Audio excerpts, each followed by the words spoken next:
Another episode of the Real Life Game Changers. This is where we are seeking the best of the best in all different fields and walks of life who have changed the game. And we are in for a great treat on this episode because we're going to come from a very different angle. Because here's the question that I want you to pose to yourself during this episode. Your health, is it just what you eat, or is it what you think and how you live your life? That's what the main question is here. And we have this wonderful lady with us here this evening.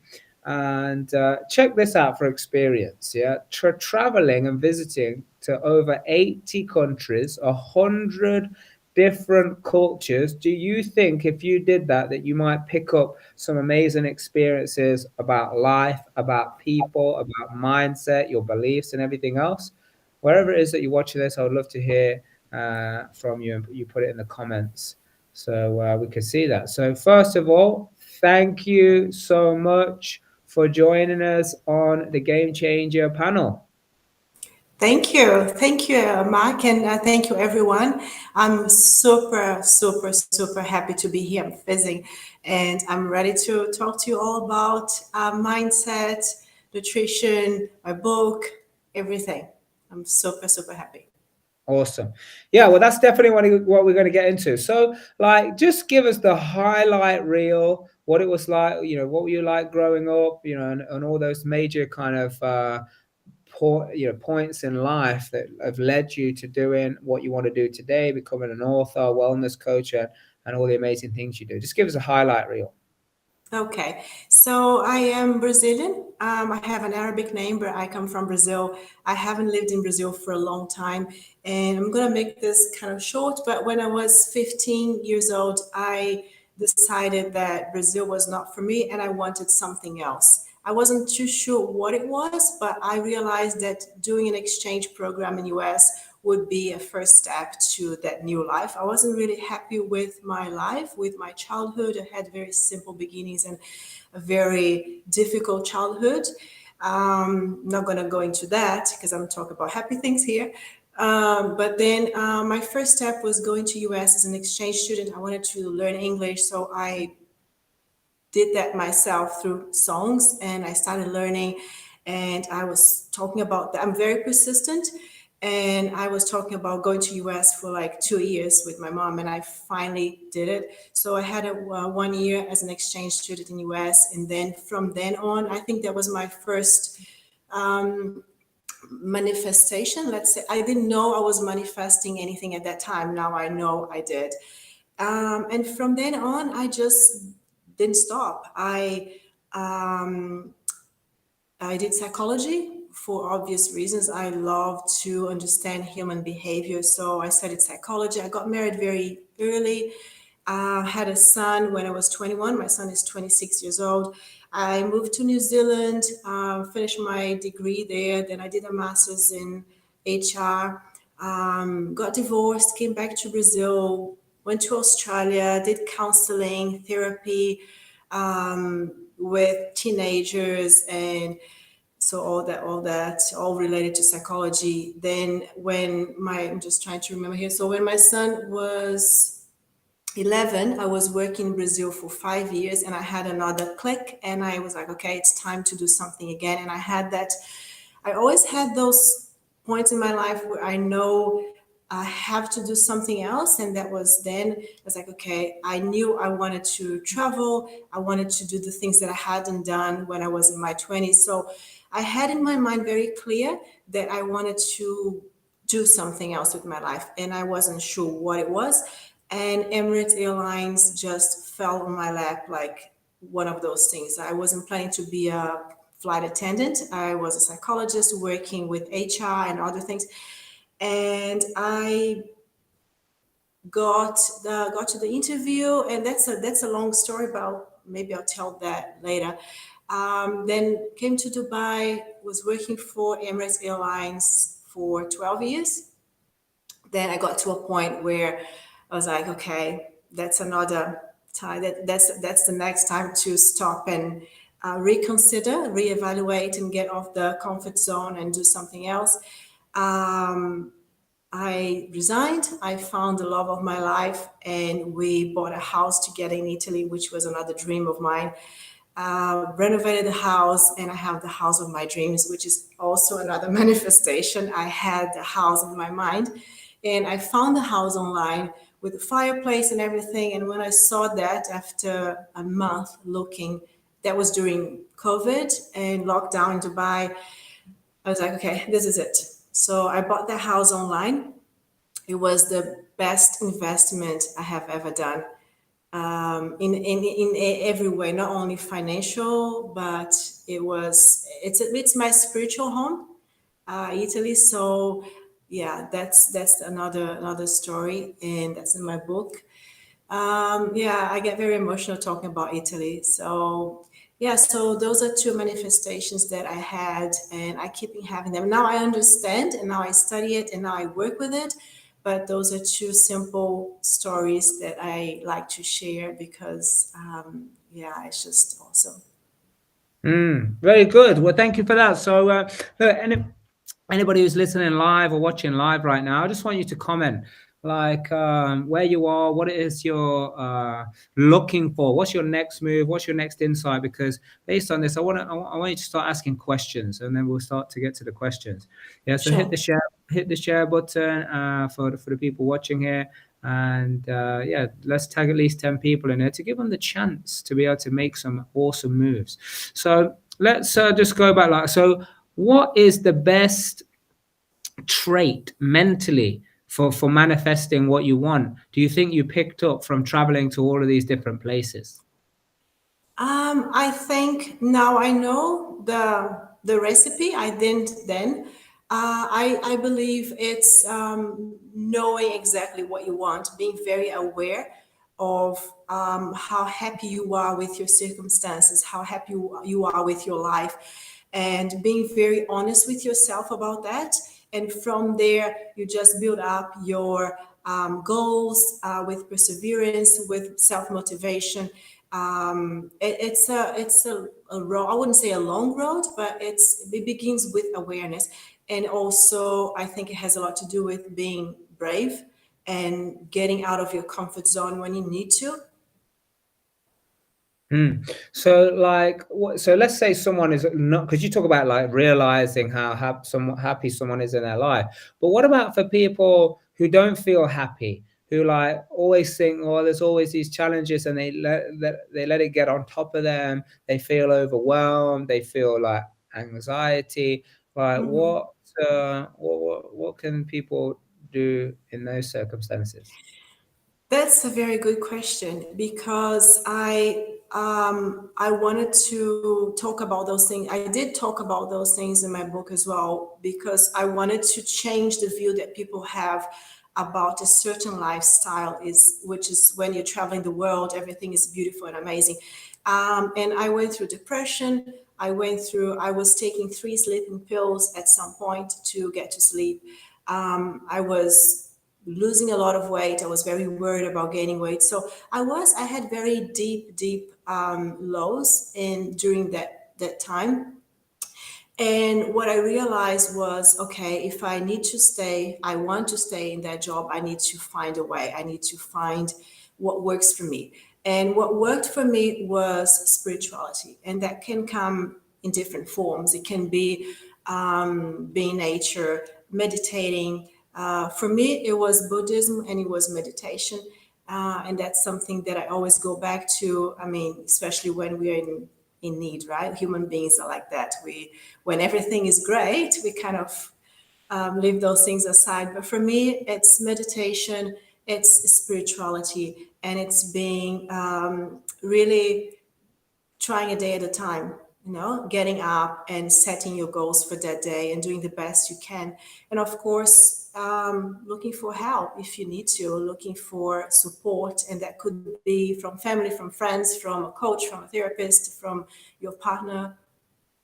Mm. So, like, look, I feel like getting very specific in this episode. So, like, what are some things that people can do to like introduce themselves to start to find more mindfulness?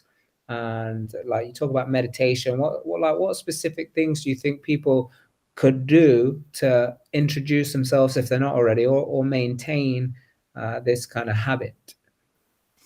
Well, that's a hard that's a hard thing to say because we're all different, right? And we all need different things at different times. I have a very interesting story, which is I did a Vipassana meditation, which is a meditation that you do for 10 days. And I did here in Dubai. And it's a silent meditation for 10 days where you have absolutely no contact with the outside world. You have no phone, no book. You cannot do anything other than Wow. eat, sleep, and meditate. So that was very powerful for me because I thought I was extremely nervous to go and imagine 45 women in a place where you cannot speak. That makes you nervous already. That gave me a lot of insights about just going inside yourself. And for me, that was through meditation. That was through really being honest with myself and taking the time, getting, if you're able to get away from everything else and really look inside and see what you really need. Is it to be, for me, being nature, that's what gives me peace, that gives me, connects me to God or a higher power. Meditation helps me a lot as well. But like again, for me those things work. I think for anyone to start their journey, the first thing is to be aware, to understand what is going well and what's not, and going from there, and try new things. I'm 46 and it took me a while to really understand and get to that point. My son is doing all those things in his 20s. For me it took longer, so it's never too late to try. So I want to know what, like, 10 days meditation. Yeah. So like how many hours did you sleep? It was it was 10 hours. We were meditating 10 hours a day. We got 6 hours of sleep. We would wake up at 4 in the morning, and 4:30 we would start. Then we would have a breakfast around 6, so we would have like sessions of 2 hours. It was excruciating. I'm not gonna lie. It was extremely difficult. Like we had meltdowns every day. Someone had a meltdown. I on the third day I was like, this is not for me. I'm going home. And but we had So great. but you didn't go home, right? You just want to go home. Like it's like, what am I doing? In like 3 days? It sounds like an eternity, right? And and it's very hard So did you for go home, anyone. or did you stay the 10 days? No, I didn't. No, I didn't. I was lucky to have a good support. We couldn't speak, but we were like looking at each other and giving that support through the eye contact, and the teacher, we would have sessions. We could speak to the teacher for 10 minutes a day. And she told me, no, you're a strong woman. You're staying. You're not going anywhere. It's fine. One more day, one more day. And I was very glad at the 10th day because I had so many insights. It was a beautiful thing to do. I made beautiful friends. So at the 10th day, we could speak and we could share and the most interesting thing was that I thought we would all be on our phones. On the 10th day, we could get our phones and we could talk to each other, do whatever we wanted. Nobody was on their phones. We were all like hugging and crying and being, grateful for that. Mm, So, those things, we really need to push ourselves to do things like that because it takes you out of your comfort zone, and whatever it does to you, you will create something beautiful. And mm, it is painful. I'm not saying it's not, but it was totally worth it. Totally. So that was mm, Vipassana. Yeah. Interesting. Yeah, so we got somebody here just asking what's the name of the book. Do you just want to hold it up? Sure. It's called The Long Haul, Yeah, the long haul. Okay, and very good. how a woman's journey with the world's most prestigious airline became the boarding gate for her new life. So that's why I call it a journey, Yeah. because it was through that journey that I got where I am now. Mm. I'm really interested about this meditation. So let's quick fire and go into some of these. So, you slept for 6 hours, you said. Like, was it guided? Was it a guided meditation, or was it a lot of sitting there in silence? Yeah, so so I live in Dubai, but we were in this place in Ras Al Khaimah, which is another. It's not exactly in Dubai, and they have this like very old hotel that they use only for that. So they had a teacher for women and a teacher for the men, and it's separate. And you get all the instructions beforehand, and you get in, you bring your stuff, you share the room with two or three people. You the first day you get all the information, and the previous day, the first day you start your morning at 4 o'clock in the morning, and you meditate for 2 hours or 2 hours and a half. Then we have breakfast, which is an Indian style breakfast, vegetarian of course, very light. Then you have maybe half an hour, 40 minutes to go to your room where you can just walk around a little bit and rest a bit. Then you meditate again pretty much the whole day in chunks of 2 hours, 3 hours. And basically, for the first 3 or 4 days, then we have lunch. I mean, the exciting thing is lunch, breakfast, and there was no dinner, by the way. We had an apple for dinner at 6 o'clock, and we would Nice. have more meditation until 10 o'clock at night. So by 9 o'clock, everyone is like, so you're pushing yourself to the limit, right? Your patience, you're tired, you're anxious because you don't have any information about the outside world. You are in pain, excruciating pain in your back, in your neck. You're sitting on a cushion for 10 hours. Oh, what? So there's So no like so you don't move around. There's no like comfortable back jack, or you're leaning against the wall. Are you saying you're literally just sitting up straight yourself? you sit up. I mean, I did. I was a bit naughty. I was one of the naughty ones, and I kept putting cushions and cushions around. I'm sitting on more cushions, but no, you don't sit against the wall. It's not comfortable at all, And and why you is get that? to. Was there a method behind that? Well, it's about pushing your boundaries and your limits, right? I think that's the idea. And you're not eating what you used to. You're not sleeping as much as you used to. You don't have any contact Right. I think we may have lost her for a moment. So folded because none of us left. I think You get I to think a point where you I think we start lost. feeling Okay. things. Sorry. Yeah, I think we lost you for a second. We just Ah, lost you. So, guys, anybody watching, by the way, who like, would you do a 10 days meditation? Would you do that? I'm interested to know. Just put it in the comments whether you would do it. If so, why? If you wouldn't do it, why not? Yeah. So we just lost you a little bit there. So you obviously talk about pain. Now, obviously, you could only come from your own experience, but like what was the pain, and what were the insights that you were getting from being in this meditation? yeah, physical pain. I mean, I'm someone very active. I work out, I walk, I do yoga, and you're not supposed to do any exercise. I have to say that I did a bit of yoga in the room and I did a bit of stretch because and the physical pain is unbearable. That's that. And I'm a healthy person. I have a good posture. It's unbearable.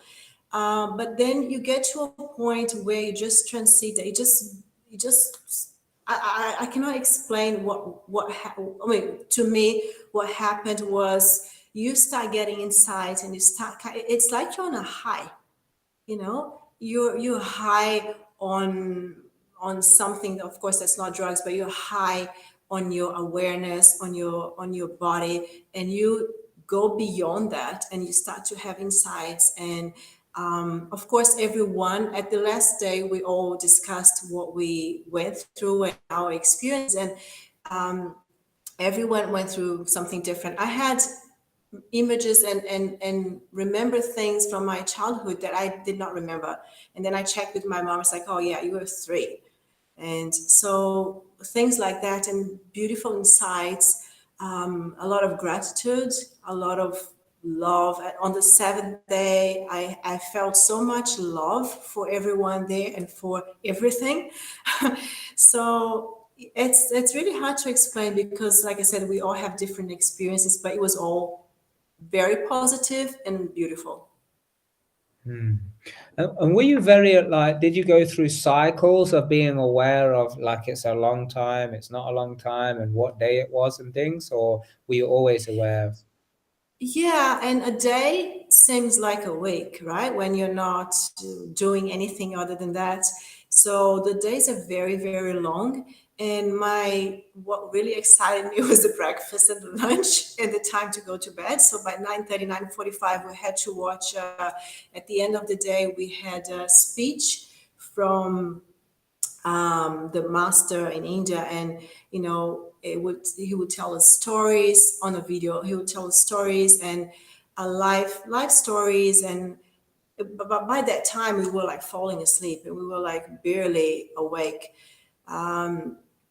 Yeah, so the day went like that, and but I would do it again, not now, but I would do another one.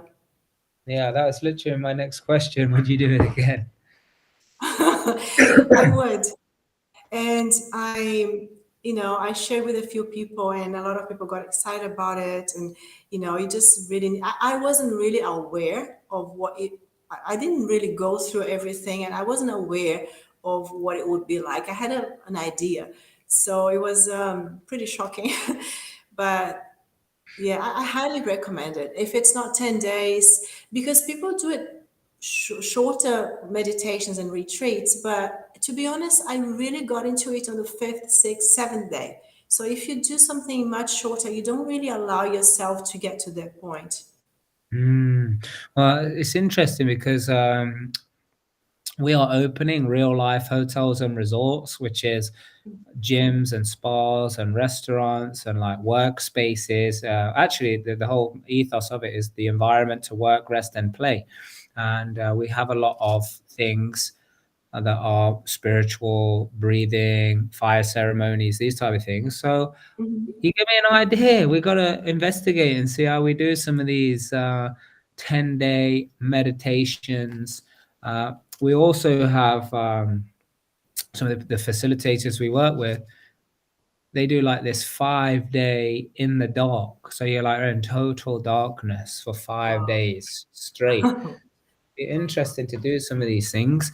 So that means we've got to build plenty of investments and passive income vehicles so that we can spend all this time just being still and meditating and Yeah. seeing where it takes us. So, like with all of your experiences and the journey that you've been on, you were talking earlier about like manifesting the love of your life, the house of your dreams. Like, what is the best way for someone to go about manifesting? Because I think in this kind of society there is a lot of like work hard, solid hustle, grind, um but like then the other side of it is, you kind of got to relax and allow things to happen. So what's your advice around that? Mm, I believe it's really deciding what you want, have a clear understanding. So, as an example, I had two marriages and two divorces, and I felt I was very unlucky with love. So I got to a point. I was like, okay, enough of that. I need to really find the person, otherwise I'm giving up on the whole love and romance. So I wrote down on a piece of paper, very, very honestly, everything that I wanted in a man, every little detail. So I was very specific about it. I knew exactly what I wanted and what I didn't want in a person, in a partnership, in a relationship. Visualize it, then have it in your mind. And so when you visualize, you crystallize it. So you start to really it becomes present, right? Feel as it's happening. So get yourself into a state where you feel it's happening and you believe in it, right? Because if you write that down and then you close the notebook and walk away, you just really need to feel that you deserve it, that you want it, and be very honest about what it is. Align, of course, then align yourself with that. So if it's about a person, a relationship, then do the homework, right? Am I ready for that? Am I the right person for this person that I'm looking for? What do I need? So then the action comes in. It's not just about visualizing, writing it down. It's about improving yourself as well, and making yourself ready to be that person for a great relationship. What does it take? Look into yourself. Again, comes to awareness of, what am I at the moment? How can I improve myself? What do I need? What do I need to change? To attract that kind of thing, attract that person, attract that life. Then pay attention to the signs, because the universe will bring that, sometimes not exactly how you want it, or not exactly how you put it on a piece of paper. And sometimes you want love, but love might not come with a partner or with a romance. It might come in a different way. So it's about being very open and pay attention to the signs, and be ready, and surrender. Surrender doesn't mean just sitting there and waiting. It means, okay, now that you know that you've done your homework, you're doing what you need to do, you visualized, then okay, when it's time to happen, it will happen. So I truly 100% believe in that. And I had those experiences in my life, and yeah, it sounds simple, and it can be simple in a way, but I think the most important thing is to really be aware and be honest with yourself, and what can you give, because a lot of times we come from the we want this and that, right? What are you doing? What can you give? What are you doing to change your life, to improve yourself? Are you motivated? What are your goals? So I think everything comes together, and it's about hard work. It's about doing it, and yeah, doing the work as well.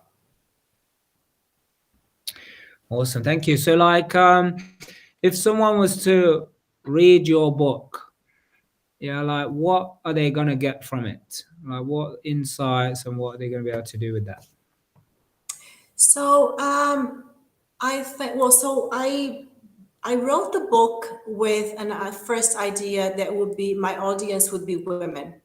And I was very surprised it was not. Men were also interested. And then I wrote a book, having in mind just telling stories about the time as a flight attendant, and living in Dubai, traveling the world.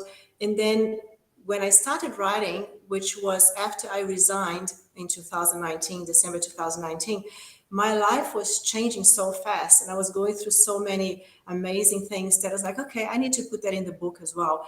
And then I decided to also write about my life before that, because to give the reader more perspective and understanding of where I come from. I think the main idea is to it talks about a lot of perseverance, about setting your goals, about changing, about not being afraid to change when you're not happy, going through ups and downs and making the best of it. It's a journey. So I think the background is the airline, the flying, and all those things. But really, what I wanted to convey was something much bigger than that, which is, you are responsible for what you make out of your life, and we should be happy. We should have an extraordinary life, and we have to do everything that you can to make that happen. Love it.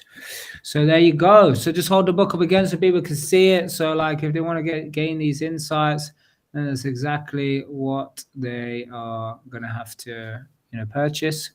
So I always have some very interesting questions, or two questions that I do ask when I wrap this up. So before I go into that, I just want to say thank you for coming on here, sharing this experience, and yeah, sharing the insights here. A very interesting 10 days meditation, which now I think I'm kind of like thinking I need to do this. Yeah, but Yeah, if you here. guys want to know more, feel free to contact me on Instagram or Facebook. I'm happy to talk about it. And it's my first live, and it's been a pleasure. Awesome. Wow, fantastic. So we're not finished yet. I've got a couple more questions for you. So here's the Okay. first question. Yeah, so like let's say you have a microphone that translates to every different language across the globe. Yeah. You got 30 seconds to deliver a message. What would that message be? To everyone, Mm, reaccess your comfort zone, which means it's not getting out of your comfort zone, but from time to time reassess it and see if that is working for you. Do not be afraid to change if you have to. Be grateful. I think gratitude makes a big difference in our lives. Being grateful for the small things really, really works wonders. Um, keep moving physically, keep moving mentally, spiritually. I believe that we are here to be better, and you cannot stay still. Like it's about moving, it's about improving, changing what needs to be changed, and trying to be, well, for me, trying to be a better person every day. wonderful. Thank you. There you go. There's the message. So, last question here before we wrap this up. We always have a saying. We have this saying in our community, and everything that we do, this is kind of built around this. And what we say is that we can never let people forget that they must do the right thing for the right reason. Now, why is that? um, it's about, well, doing what's right. Like it's whatever it is right for you, right? And I think, in my opinion, it's about not letting family or friends or anyone else influence that, or not doing anything for other people.